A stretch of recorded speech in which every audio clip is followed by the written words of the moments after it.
Hi everyone, it's Nicki and I am here with you today from a very wet and windy day in Adelaide. You may be able to hear the rain pouring down the video. Hopefully it's not going to cause too many problems, but it's pretty driving at the moment, so it seemed a good day to film a few of these videos that I've got backed up. I've come across a few tags, and one in particular I've been tagged in by my friend Alina, so that is the one I'm going to start off with. Now, this tag, as I said, comes from Alina, a fellow author and friend of mine, and I will pop her link into the spiel below the video for you. But what she's tagged me for is an interesting topic. I have to pick 7 things I hate about novels. Now, obviously, coming from an author who loves novels, this is one of those things. It's a bit of a difficult ask. That said, I am a huge fan of spoofs and parody. I'll happily mock musicals, even though I love them, so it should be no trouble for me to mock a few things about books as well. Just remember, take this in a light-hearted manner.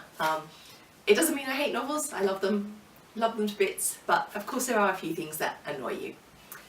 So for a change today, I usually do, when I do these sort of top 10 or numbered lists, I usually just tend to start with the top spot and work my way down, which I know is probably a little bit anticlimactic. I'm not sure why I do that, but I always do. However, today I thought I would start at the bottom with the least annoying thing and work up to the most annoying, just to be different. So, number 7 thing I hate in novels is preaching. Now, what I mean by this is I don't mind there being a message in a novel, but what I don't like is when that message is screamed at you on every single page, as if you're too stupid to pick it up otherwise. You know, if a book's got something important to say, that's great, but I will lose interest very quickly if I feel that the book is trying to press something on me too forcefully. I don't want to sort of name names and give examples, but there are books out there that really push an agenda, and I don't think fiction should ignore issues, but I think that they should be an integral part of the story, not that the message is the entire point of the book. So that's just my personal opinion on that. I don't like being preached at in stories. I should stop it just very briefly before I move on and say that it's quite interesting because I got the tag from Alina and I started to jot down. I've got this little scribbly piece of paper here with my initial thoughts that I had on what I'd talk about for my top 7. And I did that, and then I watched her video, and actually we overlap on quite a lot of things. So Alina and I, share a few opinions along the way, I think, and preaching was one of the ones she mentioned as well, which is why I thought I'd just give that a little nod.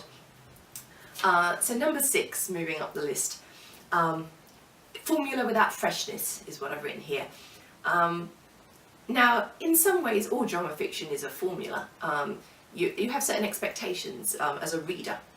If you pick up a drama book, like say paranormal romance, you have a certain expectation about what that book should entail, who the character should be.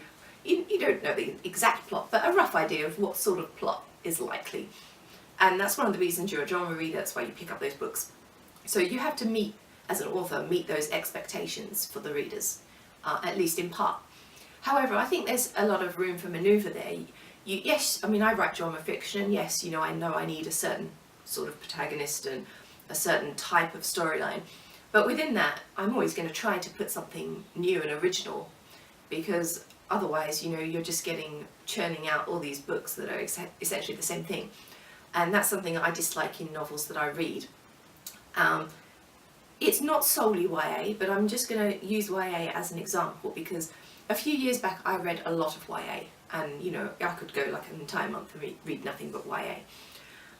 But I loved it for a short time, but then I completely halted and read no YA for ages, because they were all starting to blow into one another. You've always got this girl who's thrown into an unfamiliar world, who has to find her courage while dealing with a love triangle because she's got these 2 guys, that one of them's a good guy, one of them's a bad guy, they're both after her, and it just became so familiar that every book I read, I started to forget who the characters were because it was so similar to the one I just read. So these days, I'm back reading YA a bit now, but I intersperse an odd YA with other stuff. And that's what I mean by formula without freshness. If I'm reading books and I can't tell them apart because it's just essentially the same plot over and over again, then that's not great. What you want is a book that follows your expectations but also surprises you at the same time with something new and original.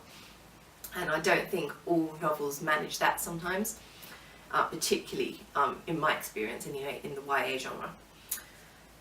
Number 5, this links quite nicely to the last one because it's again a bit of a formula thing, and I've written here as a sort of prompt for me to talk about "You're Mine." Now this usually has to be said in a kind of "You're mine" kind of obsessive alpha male growl. It's particularly prevalent in, of course, paranormal romance. I love paranormal romance, but something that will put me off and stop me reading for a while is a prevalence of these alpha characters who just growl at the heroines and claim them as their like mate. You get it a lot in werewolves, but also in vampires. I mean, you know, the Dark Carpathian series does it quite a lot. Author Christian Feehan, I think. Yeah. And I just find that a bit too much. I'm happy for them to be alpha if they need to be alpha for the story, but I find that possessive "you're mine and there's nothing you can do about it" a bit too much sometimes, because it doesn't leave you anywhere to go in the story. You know, you think, how can the female character come to care for him and love him when he's pretty much told her she's got no choice about it? So that tends to niggle me a bit. I'll read the odd one, but if I kept finding them again and again, then I'd stop reading paranormal romance for a while because I'd get fed up of it. I like strong heroes, strong heroines, but I don't want them to be fated to be together from page 1 so that they've really got no choice in the matter. Number 4, changing cover design mid-series. I hate this. If I've got a book, so I've got a few books on my shelves here, as you can see. If I've started collecting a series and I've got, say, the first 3 books, all the covers blend beautifully, they look gorgeous on my shelf, and then the publisher turns around with book 4 and brings out a completely different style of cover and reissues 1, 2 and 3 to match. I hate that. I think that's absolutely horrible. It's disgusting. Then you've got the choice. You either have to put up with all the titles not matching on the shelf and looking ugly, or you have to go and spend money on books you've already bought. Neither of which are really nice options. So I really wish publishers wouldn't do that. I mean, that's a publisher issue more than the novel itself, I guess, but it is something that crops up quite a lot, particularly in longer running series. They suddenly have a complete design overhaul midway, and it's just so annoying. Number 3, big cliffhangers and long waits. Now, I don't mind a cliffhanger so long as I have a reasonable expectation about when the next book will come out. If it's an author who I know always publishes roughly once a year, or sooner, sometimes in the case of indie authors, then that's fine, because I think, oh well, I've only got to wait, 6, 8 months, 12 months max, and I'll be able to continue the story. A cliffhanger's good because it means you're loving the book, but what I hate, and George R.R. Martin, I am talking to you, are cliffhangers that leave you waiting for years. I mean, Dance of Dragons, when did Dance of Dragons come out? I've got in my head 2011, around then? I don't think it was 2012, I'm pretty sure it was 2011. So that's now, what, 6 years? 6 years and no new book. What's he doing? What's he been doing all this time? I could write a book in less time than that. And I just don't understand what's taken so long. And he said, he was doing interviews at the time Dance of Dragons came out and said, I think there's 2, maybe 3 books left. He's not getting any younger. He needs to get these books out. Otherwise we're going to have a Wheel of Time scenario where someone else has to finish the story off. And that is annoying because by this time, I can't remember what happened in Dance of Dragons anymore. And it's doubly difficult because the series is obviously still ongoing. So then you're thinking, well, is what I'm remembering from the books or is it from the series?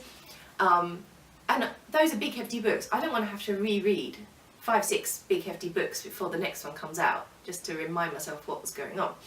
So cliffhangers are fine as long as you're not keeping people waiting too long for them. But George R.R. Martin, you're on my naughty list. No Christmas presents for you until you get the book out. So number 2. This is a fairly broad one, and I'm just going to elaborate on a couple of points in it. I've put the note lack of research. Now this can be really in various ways. A big obvious one is historical. If someone's writing a historical setting and they've got anachronisms and, you know, bits of clothing that really shouldn't be there for the time period, someone's playing on their iPhone when it's Victorian London, and, you know, that's a really obvious one, but even little niggly things where if someone who has researched the period and knows a bit about it, you can just tell straight off is wrong. That's a big one. There are others though. I mean, I'm thinking about things like people writing foreign languages without getting someone who knows the language if they don't speak it themselves to check it.